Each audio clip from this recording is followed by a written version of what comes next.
One of the most popular pieces of advice on the internet is to fire your hips in the downswing.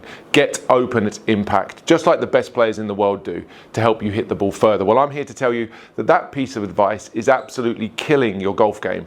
It's robbing you of distance that you're leaving on the table, and it's putting unnecessary stress on your body as well.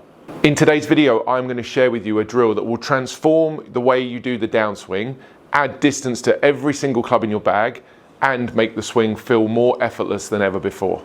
So the idea of just getting open in the downswing to create speed has a fatal flaw, and that's because it does nothing to discuss the role of the arms in creating speed in the downswing, and they are overwhelmingly the greatest speed producer in the swing. The angular momentum you get from swinging your arms is way greater, way more, way faster than just what you do with your hips. I could get to the top of my swing and just start opening up my hips, and I could just keep opening and opening and opening, and this club's never getting down to the ball.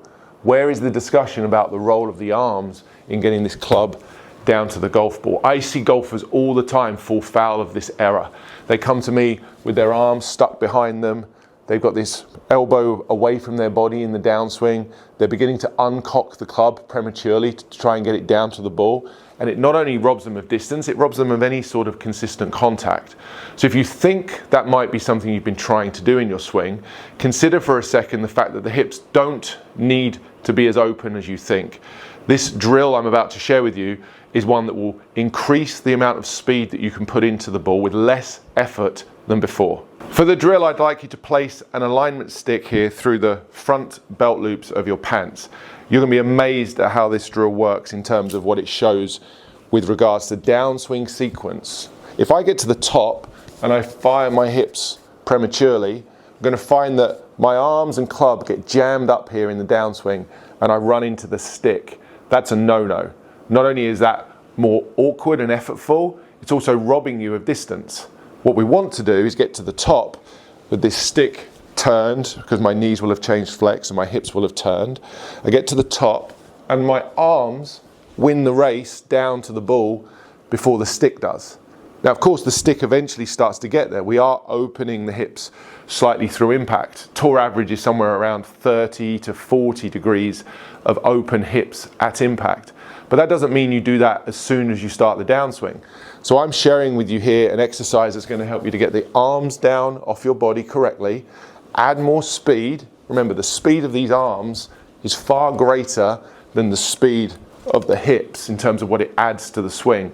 Overwhelmingly, that angular momentum we get the distance from comes from the arm speed, not the hip speed. So winning the race and beating the stick is what you're trying to do here. Get to the top, swing the arms down, and once you've done that a couple of times, you can go ahead and hit balls with the stick in place.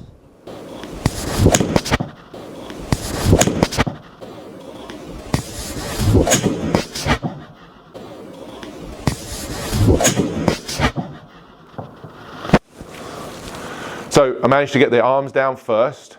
It's a pretty nice looking shot. High push draw, 160 yard, 8 iron. Pretty standard, no issues there. There was lots of power without me trying to throw and thrust my hips at it. The other problem you have with that is that it's often been presented that opening the hips in the downswing is also somehow a shallowing mechanism for the club. I would strongly disagree with that. The rotation component of the downswing is, if anything, a steepening piece. If I got to the top of my swing and all I did was turn my hips like I'm doing here, you can see the stick is just rotating. There's no lateral movement, this is just pure rotation. I would question whether my arms and the club are getting shallower or steeper. I think you've got a set of eyes in your head that could tell you the answer to that question. It's getting steeper. So the other benefit to this exercise is that it encourages the arms to work much more down on plane, get this club back beautifully into the slot here as I'm about to deliver it to the ball. So an overwhelmingly positive and beneficial drill that helps you to swing more on plane, swing faster, and make better, more consistent contact. And the final thing I'll leave you with is a way to take this drill, this feel, from the driving range or the practice environment out onto the golf course. You would preset your trail foot back like so, and you'd almost prop it in a little bit where you turn it inwards, so the pressure is always on the inside here of the trail foot. So I'm set up in a way where my back leg is already pulled back, my back leg is also somewhat straighter than it would normally be, and that's restricting how much this hip can move out and forwards. This is often referred to in stack and tilt as the bowler drill. I've done videos on this previously, and if you watch enough elite players, you'll start to notice how the best golfers in the world are already adopting this type of stance when they practice, some of them when they play, and a lot of them as they swing the club. You'll notice that as they hit the ball, their leg, their trail leg, is actually straightening and sliding back. The best golfer in the world does that. He does it to the extreme, but he's certainly utilizing the effect of slowing down these hips and transferring more energy out into the ball. So if you wanted to go out on the course, modify your stance, pull the foot back, straighten the leg slightly and just prop it in like so. Again, I can go ahead and swing fast from here. I can already feel that even as I make practice swings, there's a ton of speed that I'm getting out of my arms. I'm not relying on my body turn to do that.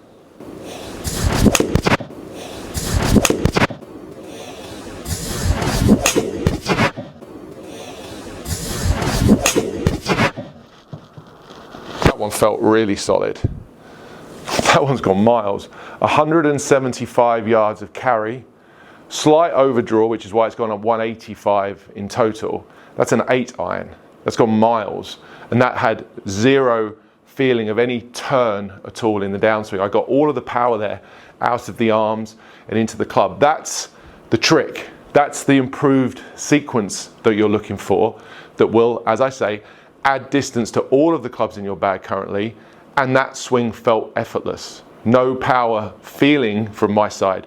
It didn't feel like it was hard work, and my body's going to thank me for that over time. So I hope you enjoyed today's video. There are other videos on this topic on my channel. I'm going to link you to 2 of those right now. This one right here I made recently called Fire the Arms. It really talks about the same concept of getting the arms off the body, and I think if you struggle with your arm structure, you'll enjoy this one. And then this one right here talks about the modified setup that I just referred to. Pulling the trail foot back is really not just a drill, it's a great way for you to play golf as well.